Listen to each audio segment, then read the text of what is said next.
Hi, everyone, and welcome to Season 3 of the Late Drop Podcast presented by Future Fins. I'd just like to take this time to say a massive thank you to Futures for their continued support. This wouldn't happen without them, so thank you, Futures. Today's special guest is the GOAT of big wave surfing, Shane Dorian. I actually spoke to Shane about 3 months ago, but we wanted to keep this one on ice for the opening of Season 3. So look, Shane needs no introduction. He is one of the greatest to ever do it. He was a high-level CT surfer, and we dive into the invention of the big wave vest from a near drowning experience at Mavericks. We talk about traveling now with his young kid, Jackson Dorian, who looks like he's going to be a superstar, and just dive into family life and just all his accomplishments throughout his amazing career. So I had a great time talking to Shane, and I hope you enjoy the podcast. I just thought, oh, man, I literally just almost died. This day just had that feel like every wave coming in was the wave of the day. There was like a glass ceiling that was just shattered. And the next thing you know, it was like 10 levels up. Like, this is the experience I've been waiting my whole life for. Shane Dorian, professional podcaster. Welcome to the show. Thank you. Thanks, Jamie. Thanks for having me. Thanks, mate. I really appreciate it. So what's, it seems like, have you been chasing your son around the summer? Seems like he's been, the wave pools a bunch, and man, how fun is it watching your kid just progress like that? It's like, just for me watching him, from a few years ago to now, like, it's incredible. Yeah, it's pretty funny. I feel like all parents can, sort of relate to chasing their kids around for the summer, but mine, it looks a little bit different for sure. He's he's really into surfing, and so am I. So it's like a perfect synergy. So it's being a parent's pretty hard, but when your passion is the same as your kids, it simplifies things a little bit more. You know what I mean? So we both have to make a lot of sacrifices in order to travel together, but it's really worth it in the end. And it's been an amazing summer. Actually, it's been pretty challenging with the whole COVID thing. We were both stuck at home for a very long time. Probably the longest I was at home, the longest I've been home since I was 14 years old. So, and then as soon as we sort of could and felt comfortable, we ended up leaving, and then we were gone from home for about 4.5 months. Wow. And so what, your wife and your daughter stay on the Big Island, you guys are just on the road? Yeah, we were on the road. And wow. Then, so we were on the road for about 3 months together straight. And then my wife and daughter met us, and we went to Nicaragua together. So we were in Nicaragua as a family for just over a month. Oh, cool. So sort of like did the first stint by yourself and met up, and then it sort of feels like you're never apart sort of thing. Yeah, it would just, it makes it really, it's kind of tricky during those couple months when you're away from your family, and especially hard for me and my daughter because we're pretty tight. But, I feel like it's a pretty strange year. So I think a lot of us can relate to, doing things that we not normally do, and sort of have to do what we have to do to try and, keep things happening. And, it's just a strange year, really. So, yeah. I was just at the skate park this morning with my daughter. She's just like, got her a lesson. She's into skateboarding right now. And I was talking to another parent down there and talking about the challenges of everything going on. And she's like, well, yeah, I think the biggest one is just the husband and wife relationship, but everyone being at home together on top of each other. I'm like, well, it's sort of like, for me, it's sort of, I'm like, we're sort of lucky. I said, even though we travel a lot, I mean, when I'm home, you're home. You're not at work 9 to 5. So you actually, I'm used to being like with the kids and with her a lot anyway. So I was like, I think we're lucky in that sense, but it's cool because I sort of see, having 2 kids myself now, a lot younger than yours now, but when you see them start to potentially like different things, and you can sort of see the future of like sort of what you've been doing with Jackson, like, hey, he's really good at something or he's passionate about something. He's got to go this way. And then, daughter's passionate about something or doing something else. And it's a real juggling act and sacrifice for the parents to chase those kids' dreams. Yeah, most definitely. And I think anyone who has 2 kids or 3 kids can totally relate to that. I mean, it's very unusual to have like two kids or 3 kids that are all interested in the same exact thing, and especially to be passionate about it. So, you know, we all have kids that are so different from each other, and mine both love to surf, but you know, my son is really into it and loves to surf, and he's super passionate, competitive about it, and nerdy about it. And then my daughter's like a social surfer. She likes to surf with me or surf with her buddies and just go out there and kind of chat and hang out, which is cool. You know, it's just like totally different. Yeah.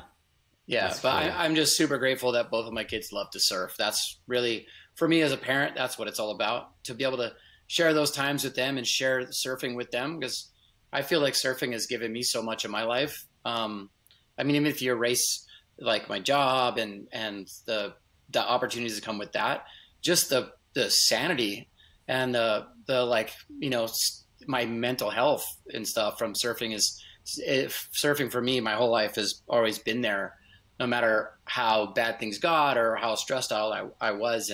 And so to see that with my kids, like when my son is stressed out or whatever, and everything's fine once you go surfing, you know what I mean? And I can relate to that, which is really, really cool.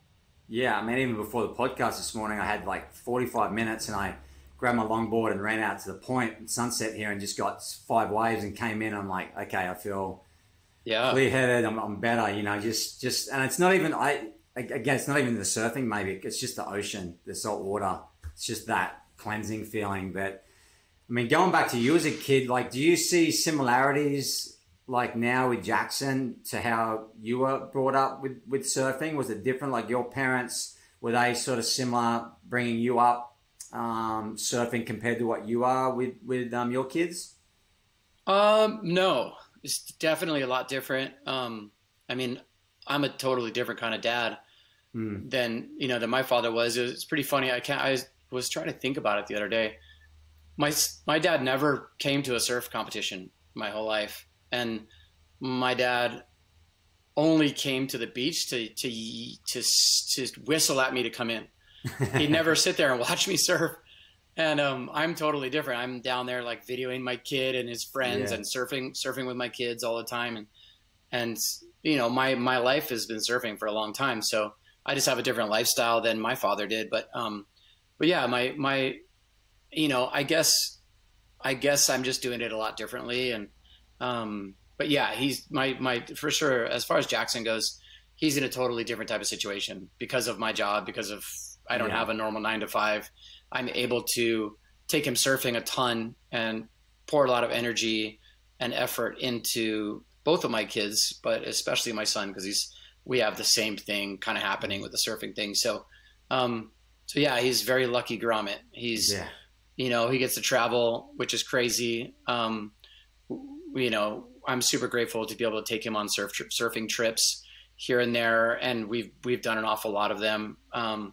And those times for me are super special. He just turned 14 and the time flies, you know, like with your kids. And so I know that like, I'm going to blink. He's going to be 17, 18 years old and be out on his own. Cause I mean, I was already out on my own when I was 15. I moved out of my house when I was 15.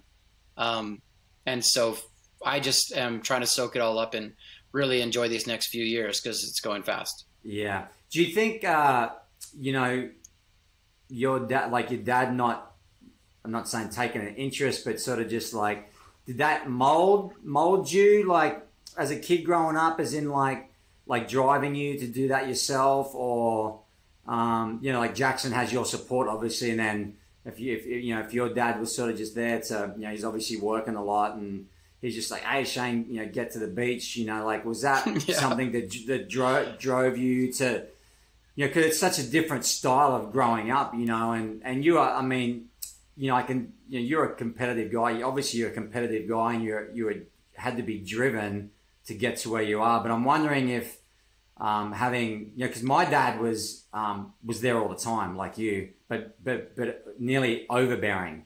It was nearly like over, you know, like I was sort of like, oh, like I wish you would just not watch me, you know, like I felt that pressure from someone always being there, you know. So it's easy for kids to sort of like go in different directions from the way that their parents interact with them, especially with sports. You know, like you got the soccer and the football parents that are there screaming and yelling at their kids, you know, and you probably see it in surfing as well. Oh, yeah. So, yeah. Yeah, that's kind of a tough question. Yeah, I feel like number one, like the first part of your question, I feel like that did drive me. The fact that my dad seemed pretty uninterested in my surfing, which was so important to me, really made me dig deep and really wanted to kind of prove to him, I guess, on a subconscious level that this was something I was passionate about. This was something I was good at, and I had something to prove in that way. On the other hand, I had my mom's support 100%. Like my mom was always there. She always took me surfing. She would take me dawn patrol before school. She was like super supportive, always going to my competitions whenever she could. You know, she was working really, really hard. She had 2 jobs most of my upbringing. So she had limited time. You know, a lot of times I'd come home and there'd be no one at my house, and I had to like grab my board, walk all the way down to the highway and hitchhike to my surf spot. And so that like was my growing up, but I had a lot of support from my mom, and then I had pretty much zero support from my dad surfing wise. And so, yeah, I feel like that did drive me. And then to the second part of your question, Jamie, like, it's pretty funny because I'm pretty hypersensitive to the overbearing soccer parent vibe. I'm around that a lot. I'm around a lot of parents who put a lot of pressure on their kids. And I try to really remember that, like with my own kids. But it's hard not to, you know. I mean, I put a lot of pressure on my daughter too. I'm like, I don't want her being lazy. I don't want her sitting playing games all day long. I don't want her growing up to be a gamer. That's not my deal, you know. So I feel like a game warden in my house. I feel like a prison warden in my house. Stop doing that. Stop doing this. Get, you know, you know. But I mean, I think all parents can relate to that. But yeah, I've definitely try to be supportive to Jackson, who's really into surfing. Try to be supportive in a way that is positive, like taking him surfing, taking him on trips, as long as he's doing his schoolwork, as long as he's doing good, as long as he's a cool kid, as long as he's not a brat, as long as he's not a spoiled brat. And that's the big risk. That's my worst nightmare, is him becoming really spoiled, because he is extremely lucky. Like, you know, boxes of clothes show up in the mail. He gets brand new surfboards pretty damn often. Things that I never got when I was his age, you know, like, and I feel like that is a risk of kids being too spoiled. I never want that for my kids. And, so that is a concern to me as a parent. So I want to try to be supportive and, help them achieve their goals, whatever they may be, and totally remember that him becoming a pro surfer is not my goal. It is his goal. Yeah. If he wants to do it, if that is his passion, I will back him up. I will support him and help him, but I'm not the driving force behind all that. And these kids put plenty of pressure on themselves. They don't need more pressure from their parents. Yeah. I feel like it's going to be a fine line, and I see myself growing, like even just watching at the skate park this morning, I'm like, I see myself going to say something, and I'm like, no, sit back, and I'm like, until they ask me for help, then you know, man, it's a fine line, but it's a cool thing. But yeah, it's a I feel like it's you see it so much these days with kids. It's just, kids are so talented, and it becomes a job for them, and they burn out, blow out, and then it's all over. It's a bummer. But I mean, so yeah, I remember the story. You were saying that obviously that drive for you to get out of the house, I guess, and to continue on your path. Like, when did you realize that you were like, surfing was it? Like, I'm going to be a pro surfer? Because you did move out and to the North Shore, right? Your mum let you move to the North Shore when you moved when you were 15, right? You said. Yeah, I was 15. Yeah. And that's crazy to come to the North Shore when you're 15. Like, that's a pretty, like, a heavy situation. Yeah, it's pretty strange, especially now, because things are so different, right? So like, I grew up pretty independent, and when I was 14, I got a job as like I was doing like landscaping, and I was working every weekend.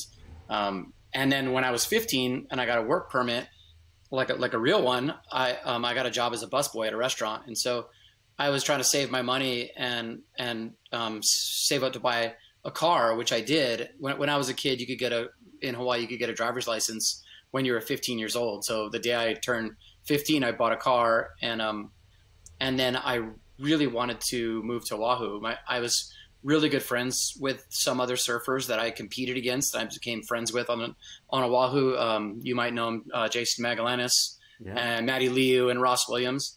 They were like my best friends, and they were all like, dude, we're going to be pro surfers. That's what we're doing. And I was like, what? Really? And they were like, yeah, that's what we're doing. We're going to be pro surfers. That's what we're doing.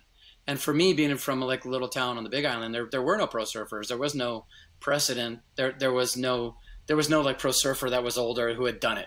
So no one that you could look up to and go, that's the way I'm going to do it. So And those guys had it, right? Because it was in their backyard. There's plenty of pro surfers, and that was kind of a new thing at that point. But as soon as they said that, I was like, dude, if you guys are doing it, I want to do it too. And then Jason Magallanes was like, why don't you freaking move to the North Shore and live with me and go to high school here? And I was like, that sounds crazy, but yeah, let's do it. I want to do it. And so I talked to my mom about it, and my mom didn't like the idea at all. And I had to negotiate with her for a long time. We had some heavy talks, and basically as long as I was able to not skip school at all and get really, really good grades, I was able to move there.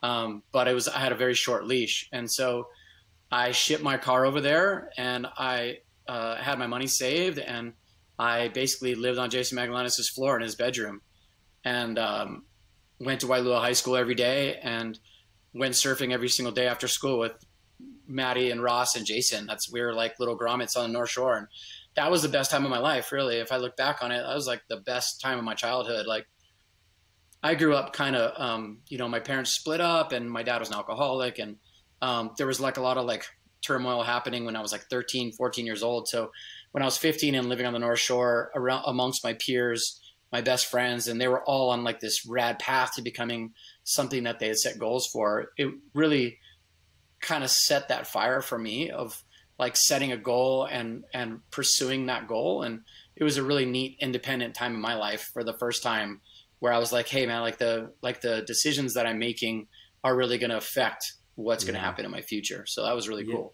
Yeah. And that's, I mean, as a young kid, and I can tell, by the person you are and become, like at a young age, to move to the North Shore and to say, okay, you can't skip school, you got to do everything right.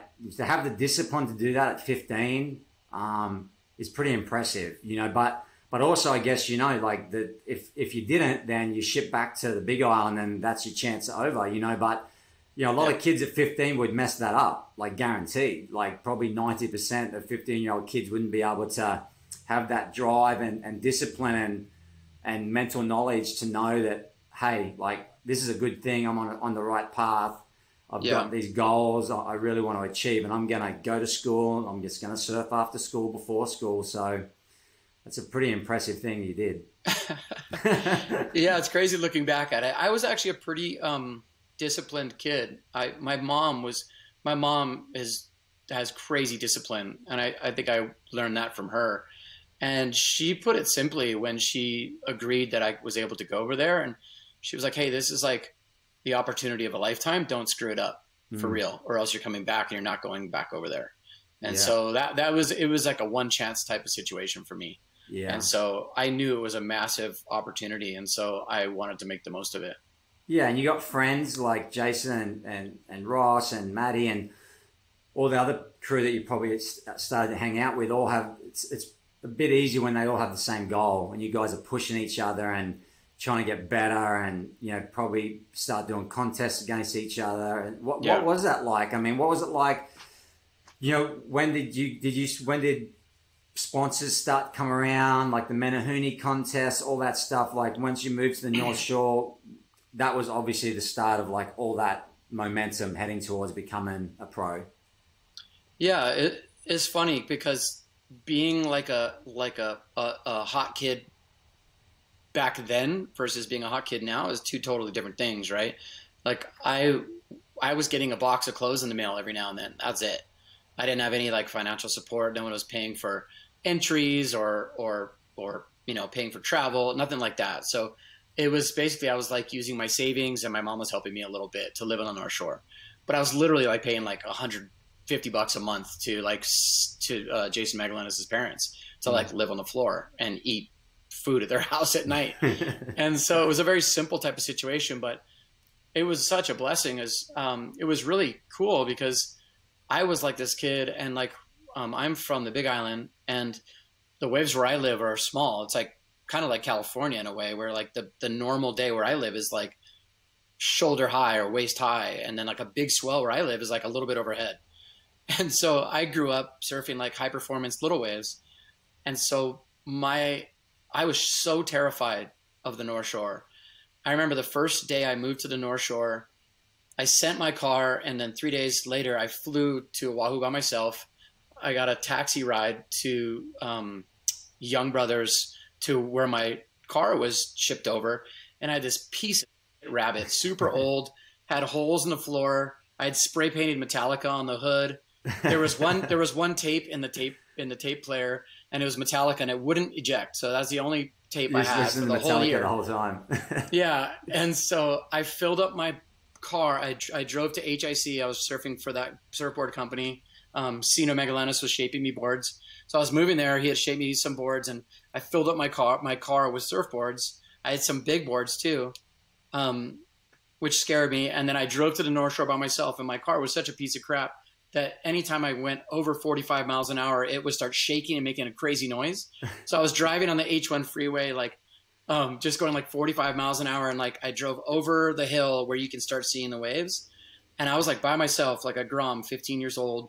And the waves that day were like 20 feet. Oh my God. And I was driving over and there's all salt in the air and whitewash everywhere. And the whole North Shore was like closing out.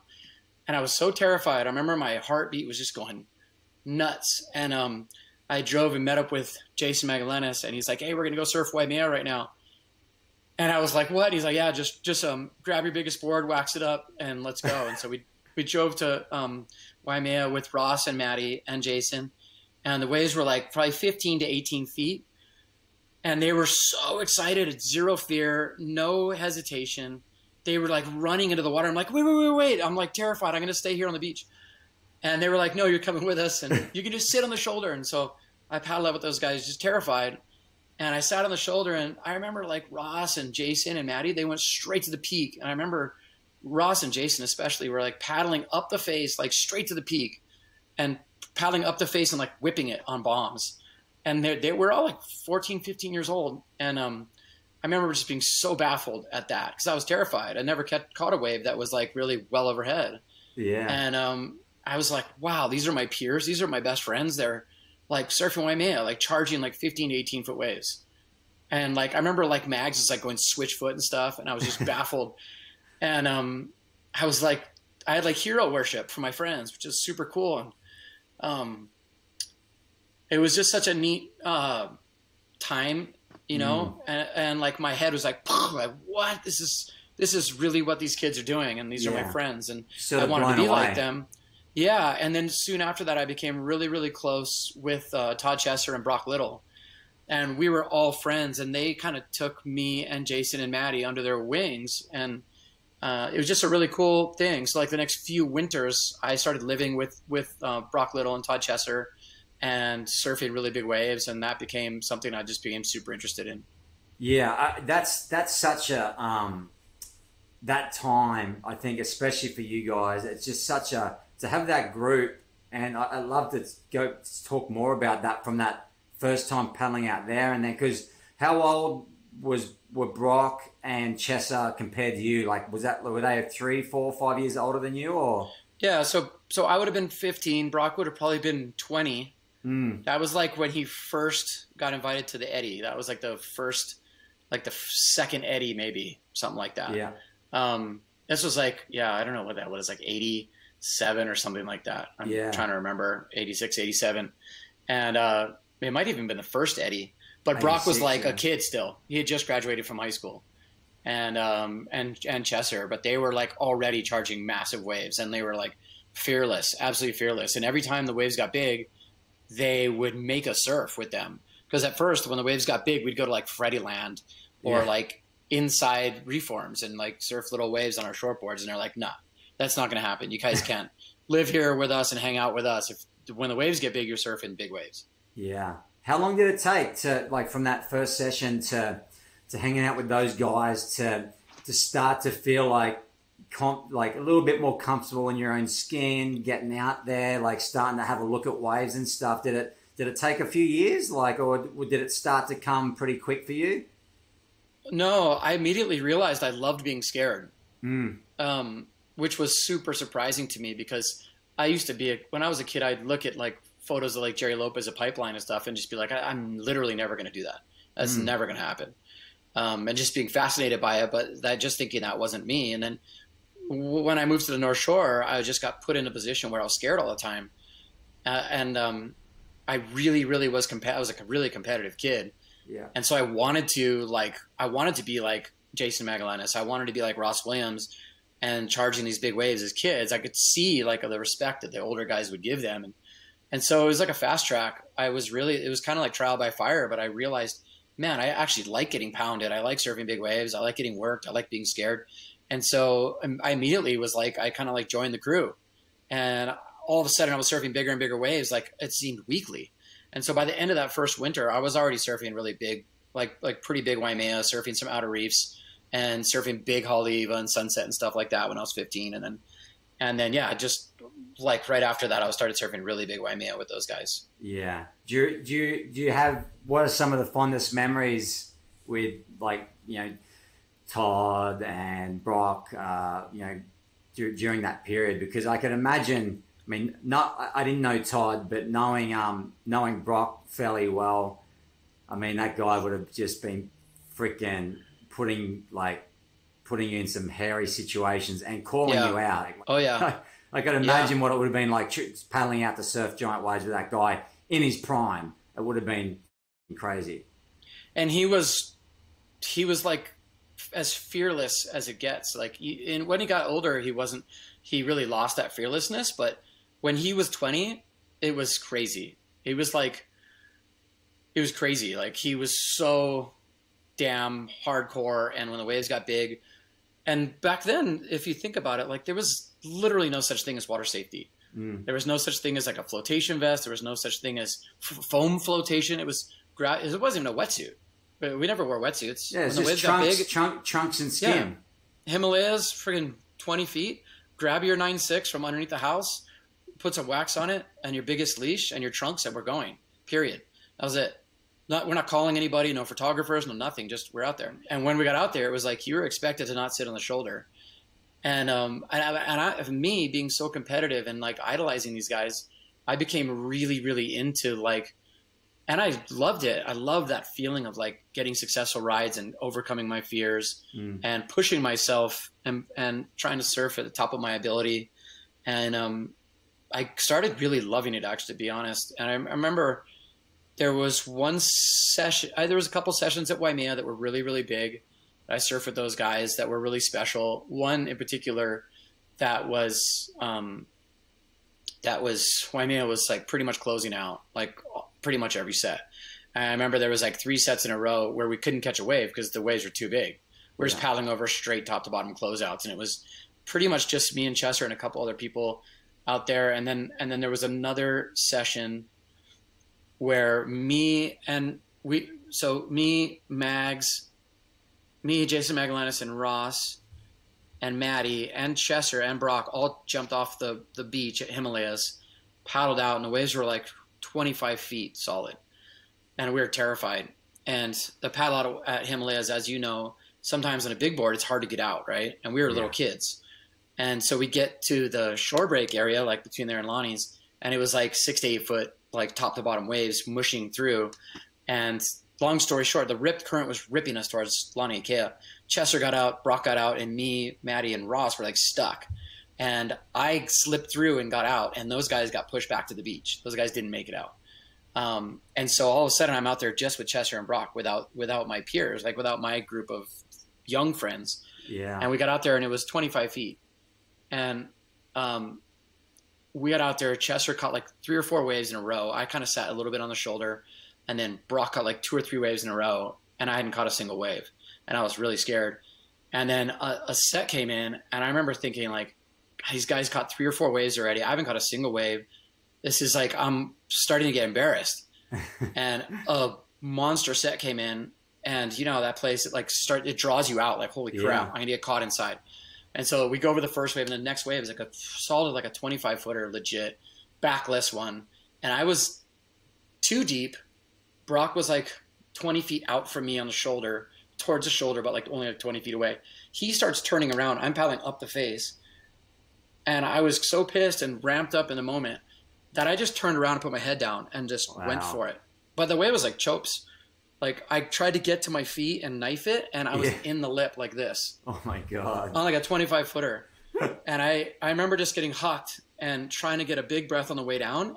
And I went like that in the lip. And then the lip was following me down. And long story short, it hit me and knocked every single bit of air I had went as the lip hit me, and then got sucked, put me down underwater. And I went down super far, and I was struggling, and I had no air at all. It was gone. No freaking pool wetsuit, no nothing. And I remember the next wave, I remember swimming up and the next wave breaking over me really loudly. And then that was all I remember. And then the next thing I know, it sounds super weird. But the next thing I know, I was like looking, it was like I blacked out, and then I regained consciousness somehow. Sounds super weird, but I was like 6 feet from the surface. And I remember feeling like my legs weren't working, and I was swimming like 6 feet to the surface, coming up, and it was super strange. I didn't feel out of breath at that time. I swam to the surface, and I got to the surface, and I remember looking, and I saw Chesser and Brock. The waves were dead flat. It was all white foam, and they were looking at me from like 100 yards out. And I just started throwing up like all this foam, and I like looked down, and there was all this like orange, like bile. I don't know what it was, but coming out of my mouth. And I'd swallowed tons of water, and I was just like crying. And it was such a extreme moment that I just thought, man, I literally just almost died. Yeah. And I was just like laying on my board like this, and the next set came, and basically it washed me all the way to the beach. Wow. And Ross and Mags and Maddie were all there, and I was like crying hysterically. It was such a heavy situation. Then Brock and Chesser came in, and I remember Brock had a big, talk with me that night, a little bit later, and just said, hey, like, today you realized that you can die doing this. Like, we all get excited. We all get super, we all push each other out there, but this is the real deal. You can die. And Brock had that moment a couple of years before that, when he realized that, this is like a life and death type of situation. And so he goes, you know what, it's super heavy and stuff, but if you love to do this, the next time the waves get big, we're going straight back out there, period. And so like 4 days later, the waves were 20 feet again. And the waves were good out there again. And we paddled out and had a really amazing session.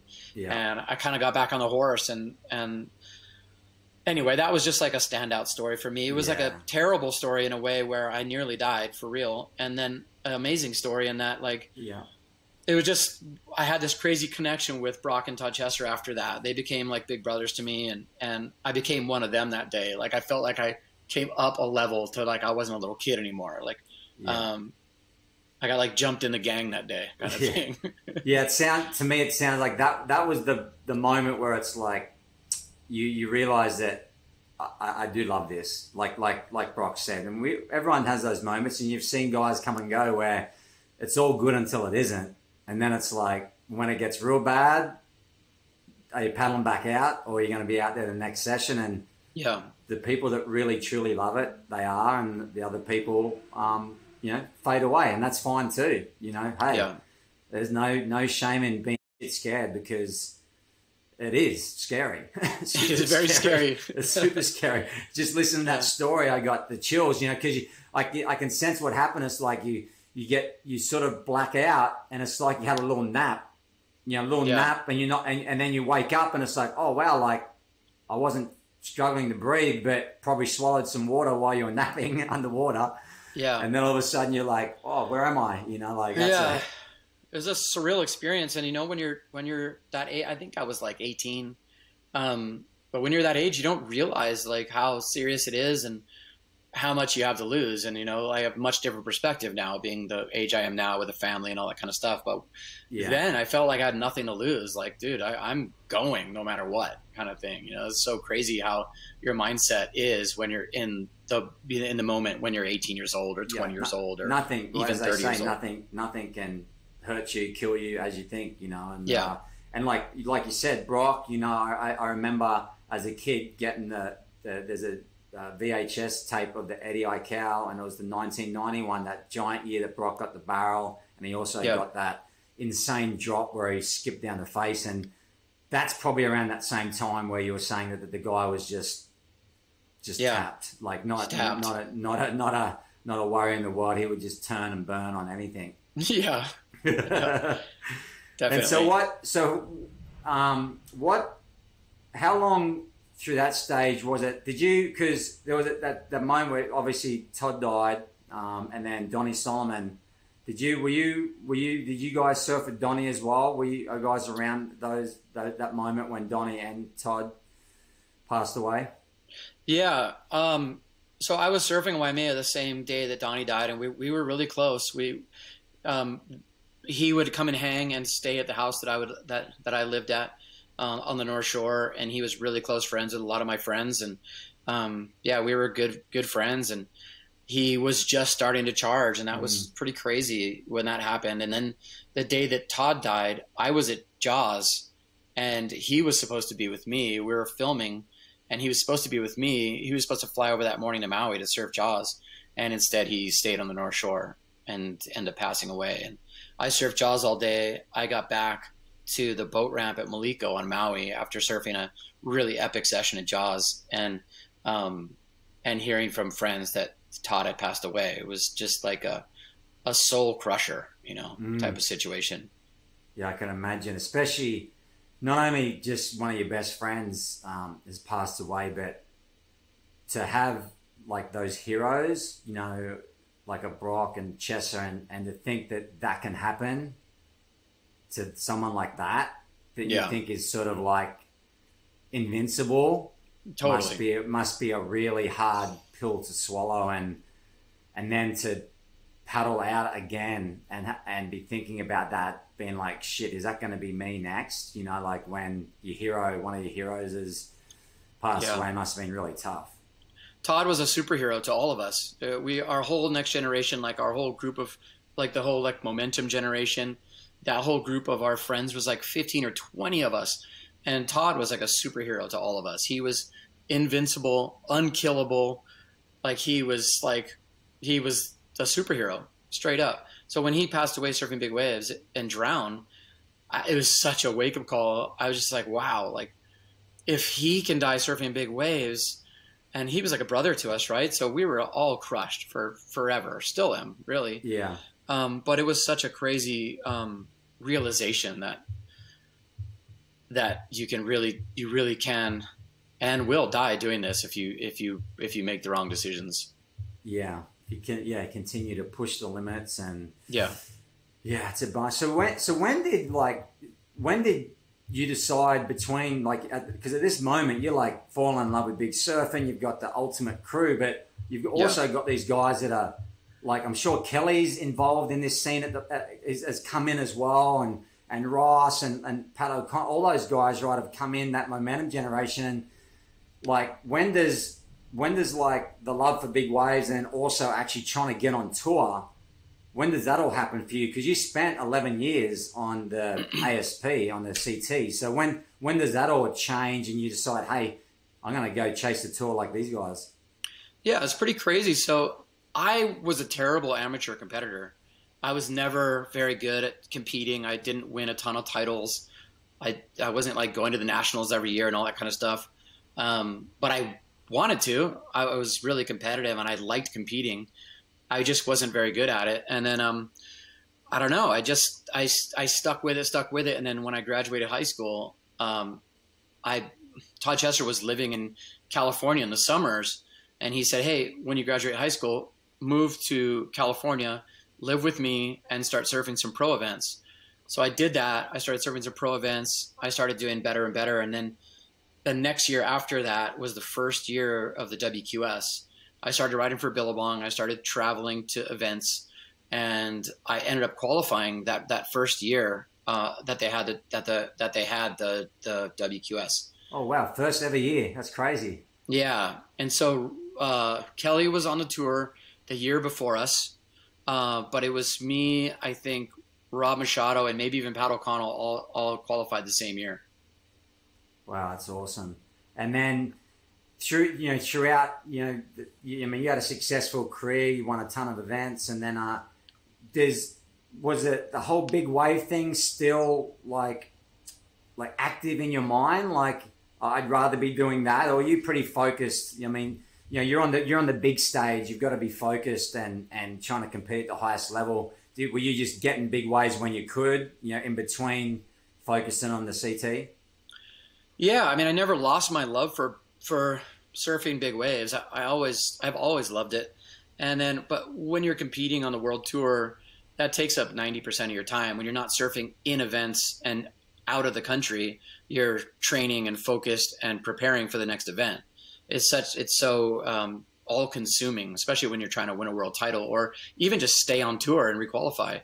And so you have very limited amount of time. I had very limited time to chase any type of swells to like Mavericks or something like that.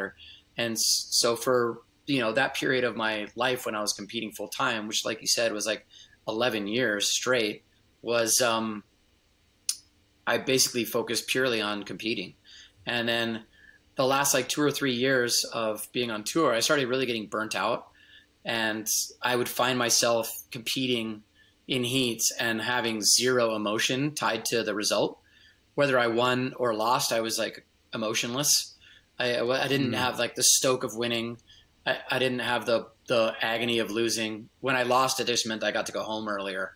And then as soon as that was really dawning on me and sinking in, I realized, man, I'm not surfing to my potential because my heart is really not in this. And I really longed for surfing big waves again. And I felt like, like at the time, like say like Mick Fanning, here's how good Mick Fanning can possibly surf. Like here's 100% of his potential. He has heats where he's surfing at 100% of his potential, where he clicks into that next gear, that Mick Fanning gear, where he's surfing literally his best. Same with Gabriel Medina, same with John Florence, same with Felipe Toledo. They have that next percentage that they go from like 90% to 100 in heats. That is super rare, and that is something that I pretty much could never do. I could never get to there in heats. Like, I don't know if it was what it was mentally, but I could never surf 100% of my potential in heats. And I felt like I really wanted that. I wanted to surf at 100% of my potential. And so I went and talked to Billabong and my other sponsors and said, hey, I know I'm still doing the tour and I know I'm still doing pretty good and I can requalify for the next 5 years or whatever, but I feel like I'm just spinning my wheels and I'm not really doing what I really want to do. And there wasn't really a precedent at that time. I couldn't like point to someone and say, hey, look, this is what so-and-so is doing. I want to do that. That looks cool. That's what I want to do. It was really, I kind of had to write it all down and paint a picture for them and be like, hey, Billabong, like, I'm not like stopping the tour because I'm lazy or want to hang at home. Like, here's the things I want to do. Here's my checklist of passion projects and goals and things I really want to achieve for the next like 8 or 10 years. And so they were super supportive, and I was able to stop doing the tour and make that choice. And it ended up being an amazing choice for me. Like, I feel like I had 2 completely different long periods and different lifetimes as a pro surfer with totally different things that I was doing, which is pretty cool. And it seems like after what you just said then, that was the chance for you to be able to get to that 100%, with big waves, right? So not only, physically, but mentally, there's nothing like testing yourself in giant waves. It's if you're not giving 100%, you'll soon find out.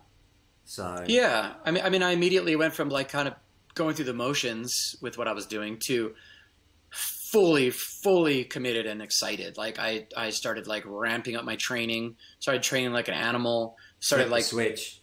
Yeah, I flipped the switch, and all of a sudden I had this goal. I was like, holy crap, like I think I can really like bust down some personal barriers for myself. And I felt like physically and mentally in like a real prime time of my life. And I had things I really wanted to do before, like whether it was like having kids or getting too old or whatever it was. And that was exciting to me, setting those goals and getting super physically and mentally fit. And it was cool for sure. Yeah. What was that? I mean, because at that stage too, what year was that? So when did you finish the tour? What? That was like 2005. Yeah, and then so we're sort of in at 2005. Towing is prime time, right? Yes.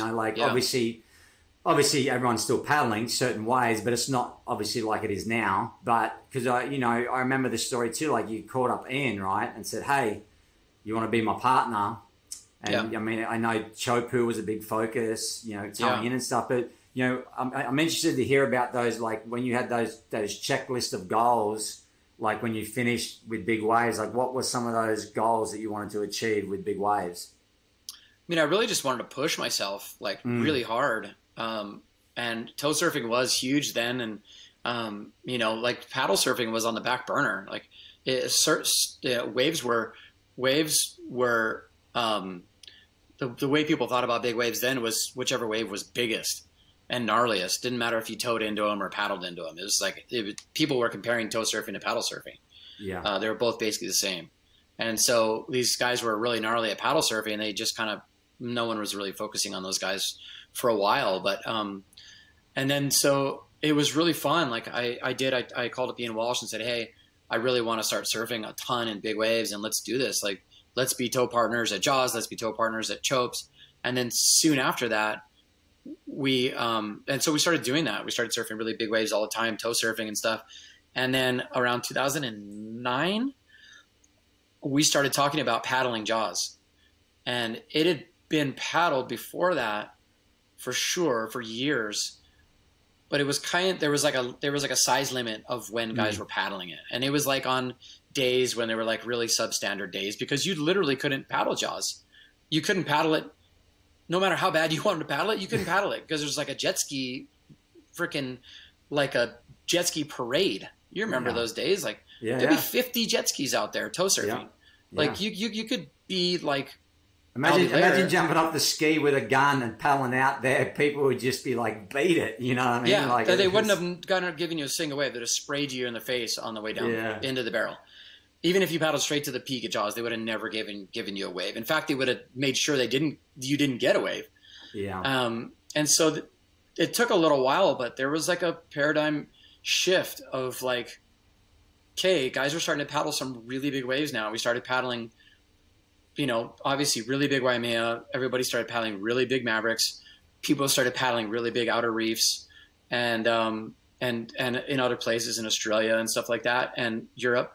And then it was like, dude, it was obvious. It was just an obvious time to try and paddle Jaws when it was big. And I remember I went on a bow hunting trip with friends and a camping trip in the mountains. And right before the trip, I talked to Ian Walsh, and he's like, dude, because we had gotten boards made to paddle Jaws. I got a 10-6 quad made from John Carper, and I was so excited to paddle Jaws. And right before the trip, that my bow hunting camping trip, Ian called me and said, hey, have a look at the forecast. It looks like a really fun paddle day for Jaws. Let's do it for the first time. And I was like, that looks just like a blip, dude. That's like a tiny little swell. And so I was like, I'm going to go bow hunting. I want to go. I've been planning this trip for a long time. This looks like that's not going to happen. And I got out of the mountains, got cell service, and he sent me a bunch of pictures, and him, Danilo, Kuto, Sion, Greg Long, and a few other guys that paddled Jaws that first day. And he sent me some pictures, and I just was baffled. It was solid 20 feet. They were knifing in on the peak, not on the shoulder, not on only lefts, giant, big, heavy, steep drops. And I was so baffled, I missed it. And it was late in the season. So I was like, oh, I'm probably not going to have a chance to get a chance at it. And it was pretty cool because the year before that, sorry, you got to bear with me. The year before that, I went to Mavericks and got the shit beat out of me and nearly drowned. And because of that experience, I developed an inflatable wetsuit. So I get the prototype of that inflatable wetsuit right after this trip, that bow hunting trip. So I get home, bummed out that I missed the Jaws session, get home, open the box, and it's my prototype of my inflatable wetsuit. Meanwhile, I look on the long-term forecast, and there's another swell for Jaws. And I was like, holy shit. So I test out that prototype wetsuit I had that was super janky, but I was tripping because it worked. I remember testing it. I swam down to the bottom of the ocean where I was, inflated it, pulled me to the top. I was just baffled, like, holy crap, this is actually going to work. Oh, I remember seeing the video and you come up and the smile on your face said it all. You were just like, dude, what just happened? It's like, this is like the lights all went off in the head and it's like, oh, game on, you know?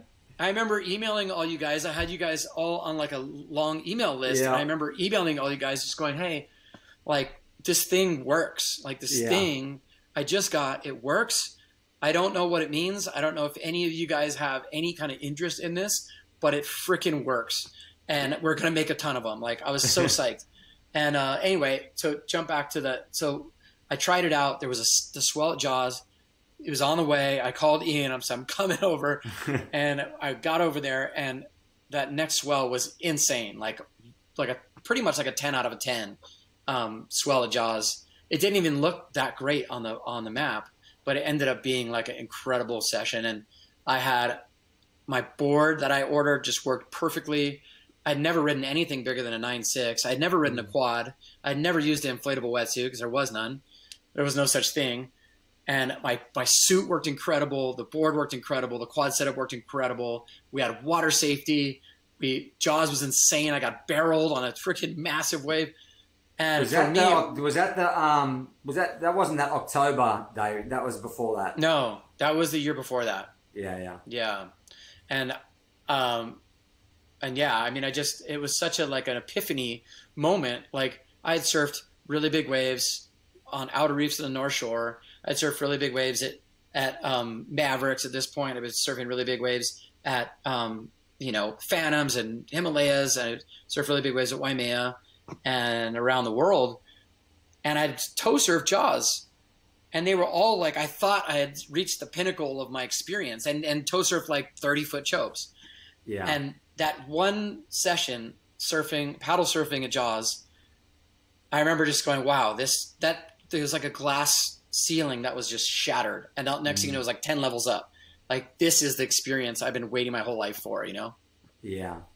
I want to go back to the Mavericks wipeout too, because that's a pivotal point in your life. It's a pivotal point in big wave surfing history, like just in general, because I want to say it was the 2010 contest, right? It was the day after, because if you go back, I mean, to this day, finally, I remember I busted my eardrum at Makaha and I couldn't go to that swell, but I remember watching the contest online, just blowing my mind that was one of the biggest, best paddling contests of all time at Mavs 2010. And you paddled out in the morning and just had your first time surfing it, right? I think it was an incredible session. You got some of the best waves still I've ever seen out there that morning, and it was just glassy and 25 feet chip ins off the second ledge. It was crazy. And then Sean Dollar got the giant one in between the semi and the final, and then the next day was still big, but had an onshore, like a northwest on it, right? Like a sort of devil wind, and then you took off on a big wave, made it halfway down, skipped down the face, and then I'll let you take it from there, because that's what changed history. Yeah, that was crazy. I mean, like you said, that was my first time ever surfing Mavericks. I had been kind of wanting to go, but also excited to avoid it for like 10 years. Because number one, I don't like surfing in wetsuits and booties. Number two, I don't like great white sharks. Number three, I love Hawaii and home in the wintertime. And when the waves are big at Mavericks, it's usually big in Hawaii. And so that was the first time I actually had called Greg Long and said, hey, okay, I'm finally ready. The next time Mavericks looks good, call me and I'm going. I'm going to come with you guys. And so he called me and said, hey, I think they're going to run the event, but it looks epic. You got to come. Surf before the contest, surf after the contest. It's worth it, believe me. So I booked a ticket, went over, had a blast, watched the contest, blew my mind, loved the wave, had an amazing session, like you said. And then the next day, really big wave came in, whipped it, went, ate absolute crap, beat out of me, nearly drowned, underwater for 2 waves, at the bottom of the ocean, no flotation, no foam, just had my son. I remember having like the epiphany of like at being the bottom of the ocean in Northern California and just tripping that I was down there and that my family was at home and just going, what an idiot I am. I'm going to freaking die down here. And my family is just going to like, I literally was having those moments like slow motion. Like I was sitting there struggling to get a breath and running out of breath and being held on for 2 waves and just going, this is not happening right now. And anyway, long story short, I nearly blacked out, felt like I had a real near drowning situation, and then had a gnarly concussion for like 48 hours.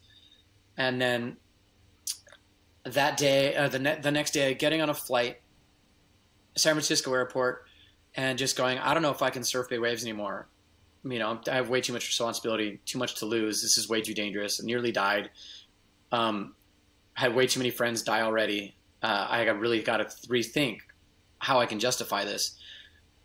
And I remember just thinking about it.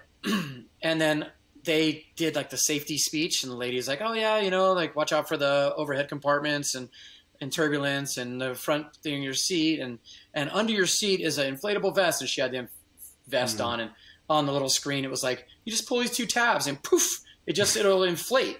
It'll just poof, inflate. And I remember just having this, I was like looking at her just going, there's no freaking way. There's no way. There's no way. And I started like sketching stuff and, you know, on a pad. And then we took off, and then I got home, and I immediately like started looking on the internet and looking for something like some inflatable bladder type of situation that I could buy to sew into my wetsuit to see if I could use it. And I couldn't find anything. There was literally nothing existing like that I could find, that I could find. And so I called Scott Boot, who was running the wetsuit department at Billabong at the time, and said, here's my sketches. Here's my idea. What do you think? Like, I think that it could work. And to my surprise, he said, I think it'll work too. And so we came up with some sketches and reached out to Mustang Survival. That was like a survival company that made bladders and this kind of stuff. And we had a prototype made, and it worked. And the rest is history. The rest is history. And I'll say it now, thank you. I'm sure a lot of people will say thank you for that because, you know, look, there's either way, right? People can go, it sucks, there's more people in the water. But in my opinion, the ability to push the limits and to push your own performance to another level, and knowing that you still train, you know, the people that, I mean, I at that stage, I remember, you know, you were in the CrossFit. I remember training with you and Ball were doing at the back of Wailua. They're like even in better shape than probably before, but in good shape and with all the technology, you know, and you sort of like, that's the time when you can really push the envelope on what's humanly possible with the sport that we're in, you know? Yeah. Can you imagine paddling out to Jaws when it's 30 feet without that on right now, and paddling to the peak and trying to go on a big one? Not many people, I tell you now. Well, yeah. I was finally, Timber Nathan just sent me the Condition Black link to watch again, and I was watching those guys on that, what day was it? January 28th? January 98 anyway, at least, and the guys were towing Jaws with no vests. Yeah. It was giant. And this guy, there's a couple of guys there, this backside goes hopping down the face on this 60-foot face Jaws with no, like just board shorts on. And I was just sitting there going, oh my God, like, I don't even think they realized how close they were to disaster. It's radical. Yeah. But it's just different. It's just, you know, we're in a different world. Technology rules the world. And you know, and again, what a cool thing for you to be able to bring to our sport, and it, you know, kept you in the sport, because you may have went home, and if that epiphany didn't go off, Shane Dorian may not have surfed big waves again. I would have been a totally different surfer. There's no doubt about it. And the bottom line is we don't. I feel like I speak for all of us when I say that we don't surf big waves to come as close as we can to dying. That's not the goal. The goal is to push ourselves and come home safely at night back to our families and push ourselves and have a blast and have fun. But to come home safely. We're not trying to do it because we want to try to get close to dying. That's not a thing. So since that happened, since the inflatable wetsuit started getting to people, we haven't had a single person die. Yeah. Think about how crazy that is. Oh, and when you're in the water and you see the stuff that goes on in the water and how many people are surfing and the wipeouts, and it blows your mind. It blows your mind that, yeah. And obviously the flotation and the vest are the two biggest things, but well, like you said, it definitely is an enabler.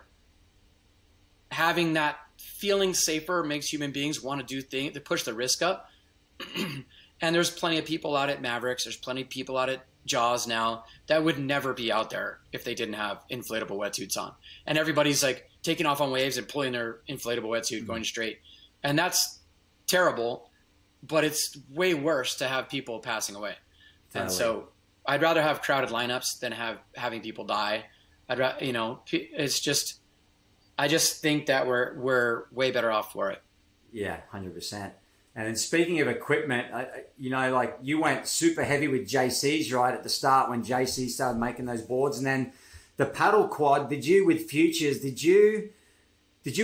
Were those paddle quads sort of your design? Those initial ones that came out, the Futures, the G10 material quad fins that everyone's basically still using now. Like, was that something that you worked with Futures?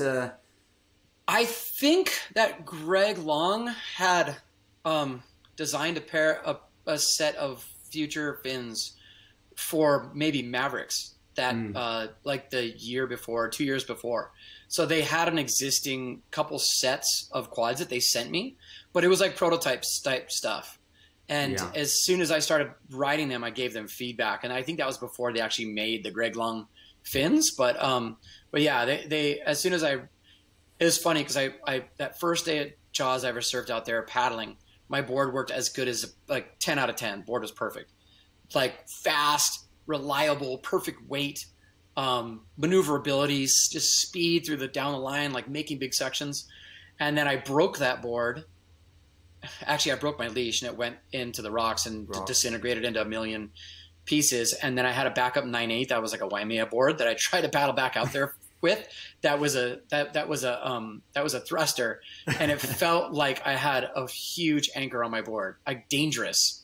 And the board was that board was magic at Mavericks. It was magic at Waimea, but it was absolutely the wrong board at Jaws. Yeah. So just sort of in your mind went quads are the go, because especially the waves that like you like to get at Jaws, that you're getting down it and you're coming from behind the peak, and you sort of like you need that speed. It's not you're not just sitting off and picking the ones in the corner where you can bottom turn and pull up into it. You're sort of like driving down the line, and it seems like it'd be hard to find a thruster, I feel, out at Jaws these days. It'd be pretty much 98% quads, I imagine. There's a couple of people riding thrusters and they're making a mistake. That's not my opinion. I feel like that's like a fact. Like you can see when you watch somebody surf a wave at Jaws, when you watch somebody on video surf a wave at Jaws, you can immediately tell if their board looks good or if it looks like it's sketchy and holding them back. And like I personally 100% feel like a single fin or a thruster is just a quad is better in every way at Jaws. Yeah. If you have the right shaper, the right setup. The quad at this point, I've never seen anything better. And when I see someone on a really, really good board, you watch someone like Kai Lenny, you watch someone like Ian Walsh or Albie Lair or Billy Kemper, you can tell that their boards look money. They just look like they work. They're really reliable. They're stable. They go really fast. And they're making incredible waves. You're not seeing guys paddle out there on a single fin, knifing into a 60-foot face and getting blown out of barrels. Yeah. No, you very rarely see the guys that you mentioned make a mistake. or their board do something that's like where you go, whoa, what happened there? You know, it's either they're not making it because they're packing a 60-foot barrel and then they're too deep, you know, like it's not, you know, but it's cool to see Ian on his hog board try something a little different. You know, but even that board looks sort of pretty good, you know. Like, it does look good. It was sort of bizarre to see that thing like off the bottom. I was like, whoa, Chris he's got some juice going there. I'm all for trying new things, new fin setups, new equipment, new materials. But riding a board from like a design from like the 1970s or 1980s, that's not innovating. That's not going forward. And when all the top guys at Jaws are riding quads, you should either be riding something new and innovative or a quad. Yeah. You know what I mean? Yeah, for sure. So, Shane, is there certain waves that stand out in some certain places? Like I was trying to think about it yesterday before I knew I was going to have you on, and like I think about obviously Waimea, you probably got a ton in your back, but I think about the day before the Eddie where you and Healy got that wave together. I think about that. Obviously at Mavericks, I think about the morning of the contest. That was incredible. Jaws waves. God, I think of the historic one, the evening, the barrel when you got that, you know, probably the best wave today, you know, in 2012. And then also, to me, one of the gnarliest ones I think I've seen was the day before the contest at Jaws, that really windy first year. And you were just so inverted. It was like a nearly impossible make. And you somehow just like outstretched and connected that thing. Like, are there any other ways, like certain waves? I'll say paddling, just because, you know, paddling is so hard. But is there any other standout waves of your life? I know you've had plenty of rides of the year too from Jaws, but I'm wondering if any certain ones stick out in your mind.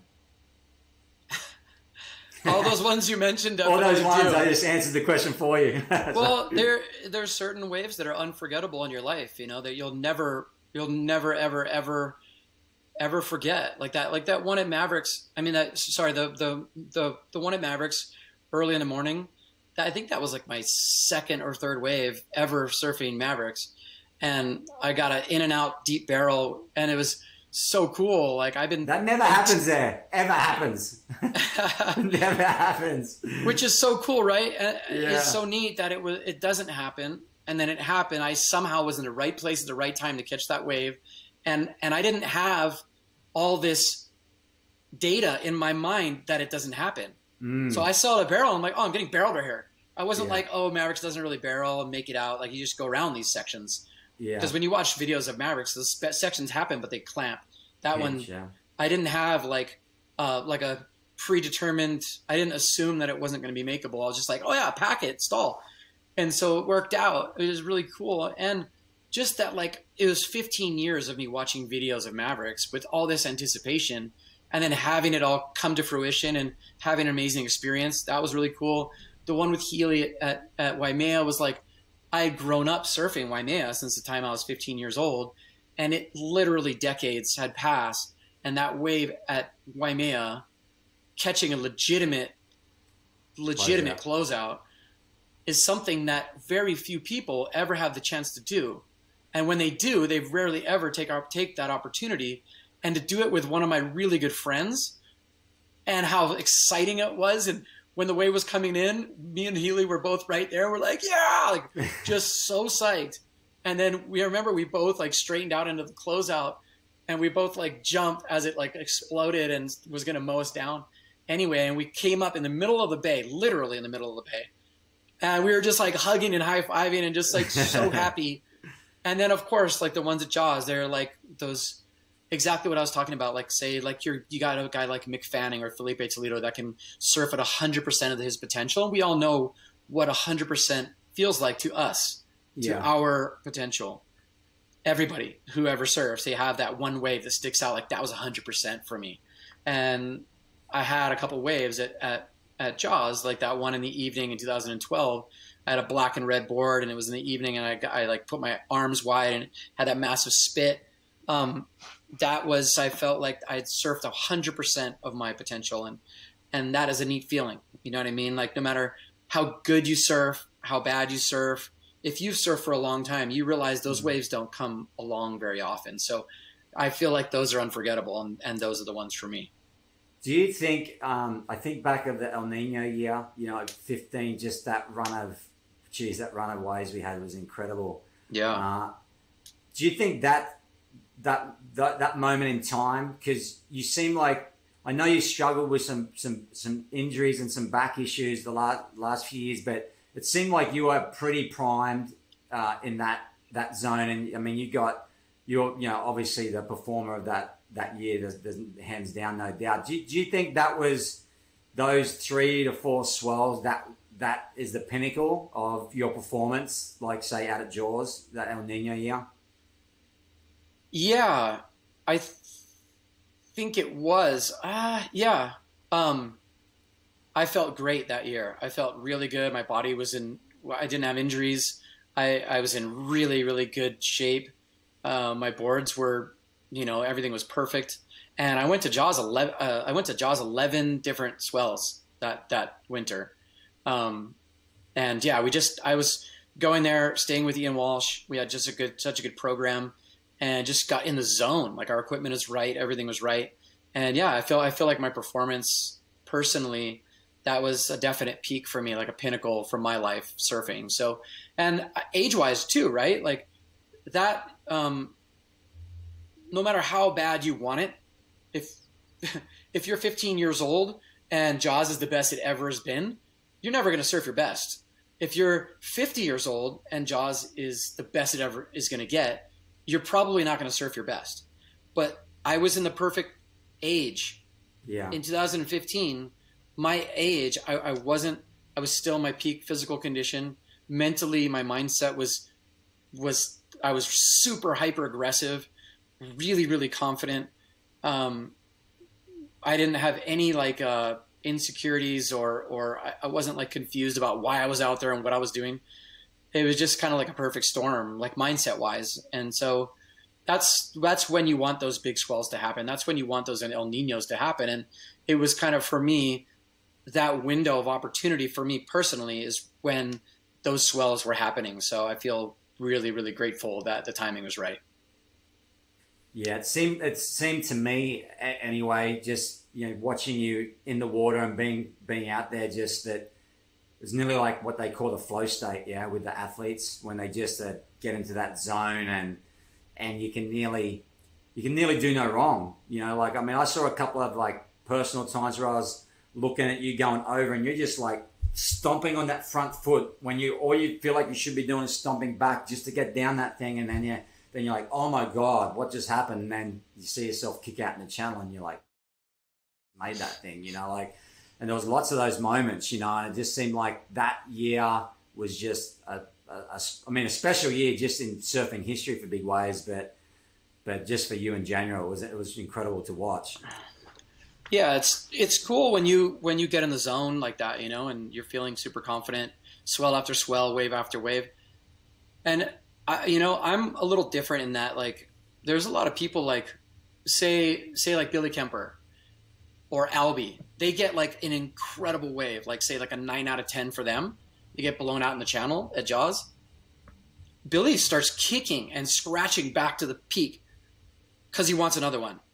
If I get like the wave of my life, I'm going to the channel and having a beer and relaxing and watching the boys surf. You know what I mean? I'm like totally happy, totally satisfied. I have like, here's my goal, and if I tick that box for the day, doesn't matter if it's my 20th wave or my first wave, I'm done. They're so risky and dangerous to me that like, that's how I personally am. So those days where I surfed with you out at Jaws and I got a really, really crazy good one, I normally that was my last wave of the day. Yeah. And that's why I never really liked competitions, including like big wave, especially big wave events, because I don't want time limits to determine what waves I'm going to choose. Many times I'll go out to Jaws and I might catch one wave in 3 hours, and then I go and I'm done. The whole swell, I might catch one wave. If that wave is good enough, I catch one wave. And I'm happy with that. That's the goal. I literally want to catch one wave when I go to Jaws, if possible. Just the kind of wave I'm going to remember for the rest of my life. Yeah. And that's just the type of surfer that I am. And it's just kind of interesting, like thinking like not everybody's like that. And it's kind of cool to see someone like Albie and Billy, like their expectations are so high and they're so confident that they'll get a mind altering wave and paddle straight back out and do it again. It's pretty amazing. Yeah, that's got to be the age thing, I think, and the maturity, like, and being in your late 20s or early 30s, like that zone of abundance of energy and just the froth, you know, whereas you get to your 40s and that, and you're like, yeah, I'm good with that. I don't want to take one on the head and have a sore back for another year again, you know, yeah, to rehab that thing. But that's funny. Hey, I wanted to ask you about the swell and Cloudbreak, the Volcom Fiji one that you didn't go to, because I know you spent a lot of time in Tavarua. You do the boatman thing, and I always wondered why you weren't there. And then someone had mentioned to me, and I don't know how true this is, but you had looked at the swell and you're like, I don't know, like how it looks or whatever. But if you could like square that away for me, I'm wondering why you missed that. And if you obviously regret it, you know. Yeah, so there was two really big Cloudbreak swells that I missed. There was like the one where, you know, that one like where Bruce Irons was riding like a big giant, like a 10-0 pink Bruce and Nathan something. Fletcher and Cole. Cole got that long one and just skipped out at the end. That swell, I would have been there, except I had an injury. I think I had a torn ligaments in my ankle. And that was an epic swell. And then the next time was like the next summer, which never happens. It's like so unusual for Cloudbreak, as you know, to have like a 20, 25 foot swell with light winds. Usually it's like a 10-year thing there. And then that Volcom swell, I was going to go. I had bought a ticket, packed my stuff, packed my boards. I was going. And I was talking to the forecasters at Surfline. And the guys I was talking to, they basically thought that, number one, the swell was going to peak at night. The majority of the big part of the swell was all going to be in the dark. So the swell was going to come up during the afternoon, not really get really big until after it got dark. And then by the time the next morning came around, it was going to be it wasn't going to be like on the outer ledge anymore. One of those weird swells. Yeah. And then so I was still like, dude, it's kind of worth the chance because the winds do look light. And then right before I was actually literally going to leave to the airport, I got another email that said, hey, now that like 6 hours have gone by and we saw the new whatever it is, like with the data with Lola, like the updated data, the storm is kind of breaking apart. And we think it's going to underperform. And I was thinking, man, all of these guys are there for the Volcom Pro. Yeah. There's going to be 50 pro surfers there. It's going to be the best event ever. They're going to be surfing 10 to 12 to 15 foot Cloudbreak in the event. I'm going to be sitting there like an idiot. Yeah. And so I just made the wrong call. You know, sometimes forecasting is really, really difficult. Cloudbreak in Fiji is notoriously difficult. The swell window is so narrow that it's really difficult to make the right call, to be honest. And so I relied on that information and I made that decision. And I honestly have no regrets because I feel like everything does truly happen for a reason. I wasn't supposed to be there. I got the information I got. I acted on that information and I wasn't supposed to be there. I don't know if something bad would have happened. I'm not like super mystical and trippy like that, but I just don't feel like I was supposed to be there because I made the choice not to go. Yeah, cool. That's you got. I'm just trying to teach my daughters at the moment is just if you get that feeling in your stomach, run with it. You know, don't disagree with it. If it's something feels off, it generally is. It's pretty funny though. Just to give you a visual, I was not happy. I can imagine you sitting there seeing the stuff going, just it was funny because they called the contest off, and then they continued to have the webcast. And so you can watch the whole thing live. And so I'm watching it live in my kitchen. My wife's there. My wife's cooking dinner, and I'm sitting there just going. And then it kind of They canceled the contest because the waves got crappy. Started getting bigger, but it kind of started getting crappy. Started going onshore, and I'm like, oh, thank God I'm not there. It's only 12 feet. It's onshore. It's too crappy to run the contest. Oh my God, I just dodged a bullet because it's going to cost me like $4 or $5 grand to go there. And I was like, oh my God, thank God I didn't go. And then like an hour later, I was throwing at my computer like, God damn it. What's going on? I was emailing Surfline guys just going, what the hell? I was tripping out. So it was pretty funny. But yeah, that is the life of a surfer. Yeah, welcome to the life of chasing swells, right? Yeah, but all good. There's always another swell, and yeah, I honestly I don't. At the moment, I was pissed off and I had FOMO and all that stuff, but I'm at peace with it now. Yeah, I'm glad. And there's only one other weird thing I want to ask too. Is that because you were on the boat going out to Cortes, right? The Green Greg drowned out there. Yeah. Yes. That I want to hear about. If you can, I want to hear about that trip for you guys out there, because I heard there's some radical stories about the captain and the skis getting flipped over, like nearly running into the bank. I mean, yeah, that was crazy because I didn't even see you out there. Basically, we got out there and then the afternoon. It was the afternoon. The swell came up the afternoon. We were surfing.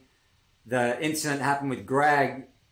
All hell broke loose, and then the next day was the beautiful day, a little smaller, but I don't remember even there was a bunch of guys on your boat that didn't even get off the boat. You guys were just in full alert mode. Yeah, I mean that trip for us was, and everybody has these trips, but that trip was the definition of a Joe. Greg had organized that boat. It was like a killer boat. It's like this big, beautiful boat. We pulled up the harbor. I hate boats. I hate boat rides. I hate boat trips. I don't like them. I get barfy on them, and I just try to avoid them like the plague. But I was like, oh man, it looks like the waves could be really good. So it's worth the I really don't want to do this, but it's worth it if the waves are epic. So we start driving out there, and our captain is drunk. Basically, the guy's just swilling down beers, and which is such a red flag. We're, traveling at night out 100 miles from the California coast. There's lots of little islands and reefs, and the waves are going to be 50 feet in the morning, probably. And our boat captain is drunk. And our co-captain, or whatever he was pretty drunk too, if I remember correctly. And so we get out there, and we have 4 jet skis. We had a sick boat. It was awesome. I couldn't believe the setup that Greg hooked up for us. On the back of the boat, we had 4 skis on 4 lines, all separate. And our captain knew that, and yet he thought it was a good idea to put the boat hardcore in reverse and backed up straight, sucking up all the lines to all the skis, and all the skis were like sinking underwater.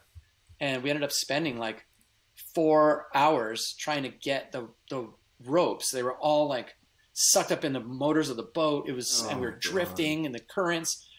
It was just like one of those Cortes Bank stories. And if that wasn't bad enough, then Greg got hurt and seriously nearly drowned. We were up, we got Greg back to the boat. We got him medical attention. We called a helicopter. The Coast Guard helicopter came at like 10 o'clock at night. They dropped the swell was huge. It was like 30 feet. Our boat was rocking like this. The helicopter would drop down. The Coast Guard guy, he came down and had a talk with us, and then put Greg on like the stretcher basket thing. And Greg was in a bad way still at that time. Like his vital signs and all that stuff were not good. And they whisked him away in the dark, and it was just pretty heavy. We didn't know how Greg was going to fare. And it was just one of those situations where just get me to shore. I'm out of here. Yeah, I don't know if I'll ever come back to this place. And Cortes Bank is a beautiful place in the world. But I'm not in a big rush to go back there anytime soon. Yeah, I can imagine. Yeah, we're on the boat with Rusty, and it was just a crazy situation. Yeah. So one last question. what's the state? I mean, where's your mind with big wave surfing at the moment? Like, how's your body? We're coming into winter.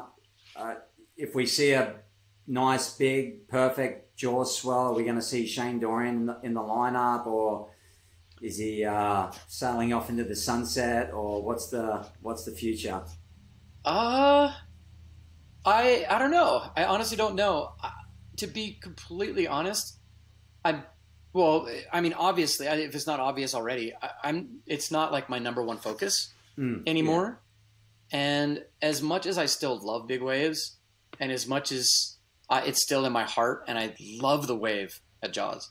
If you called me and said, hey, we made an agreement with the 200 people who love to surf Jaws, and on this next swell that looks 20 feet and glassy, and there's only going to be 5 of us out, and it's all the boys, or 10 of us out, and we're just going to be taking turns, I would be there in a heartbeat. But the dogfight of Jaws with 60 guys out there and everyone frothing, and it's just so intense. I don't have that intensity. I don't have the yelling and screaming and positioning and posturing, and the dogfight of free surfs out at Jaws these days is pretty intimidating for me. I still want to catch those waves. But I don't have that right mindset for the crowds. But that doesn't mean I'm not going to go. I still love the wave, to be honest. Yeah. I love the wave, and so yeah, I might actually go make a cameo. That would be cool to have a really cool free surf out there with the boys. I really miss everybody and surfing Jaws together. But on the other side of things, I'm totally okay with not doing that as well. I'm planning on being on the North Shore probably for a month and a half to 2 months this year. I'll probably go in like early November and be there through the Pipe Masters. And so you'll see me. I'll be out of Sunset. I'll be out of Pipe and Backdoor and all that kind of stuff. Yeah. So I still love surfing heavy waves. Maybe some out of reef sessions. Yeah, I would love that. And I have plenty of boards for those kind of waves and all that stuff. So everything's at the ready. My back's actually feeling pretty good. I have, like, the last few years, I've had quite a few episodes where my back felt like, but right now it's feeling good. I've been doing like dad bod workouts a lot, and starting to get fit for winter and wanting to surf a lot. I spent that month in Nicaragua and surfed quite a bit and got some insane waves, and my back felt great. And yeah, I love surfing just as much now as I ever have, and I plan on doing a lot of it in the next year. That's awesome. And where's the state of big wave surfing? Obviously, we have some insanely talented kids doing it. What's your take on it? Where's the level going to be taken to? What are we going to see in the next 5 years, you think, that we maybe haven't seen, or it's just going to get better? Yeah, I think it's kind of like a gradual progression at this point. I feel like those massive jumps that were like all those glass ceilings being broken year after year, I feel like that we're probably not going to see that exact same kind of acceleration and performance, because it was so new and young at the time, and especially because we were just starting to surf big Jaws for the first time ever, and that's kind of why you were seeing all the things that were so different than what we had, been used to in the past, at, like, say, Mavericks or Waimea Bay or something like that. Like the kind of like an A+ ride at Jaws is completely different than an A+ ride at Mavericks. Do you know what I mean? On a totally different level. But or at Waimea, for that matter, anywhere else. Everywhere else pales in comparison. But having said that, like, there's a whole crop of younger, psyched guys who are surfing really, really good. I know there's a gnarly pack of young guys surfing out at Mavericks all the time now. I've been watching, and they're just charging and surfing incredibly well. Their performance level is super high. But we've had a couple slow years of big waves too. Like, there's been some swells, but they haven't been like world class, like, greatest ever swells. So, the next time Jaws is 30 feet and clean, you're going to see some crazy stuff go down. I have no doubt in my mind.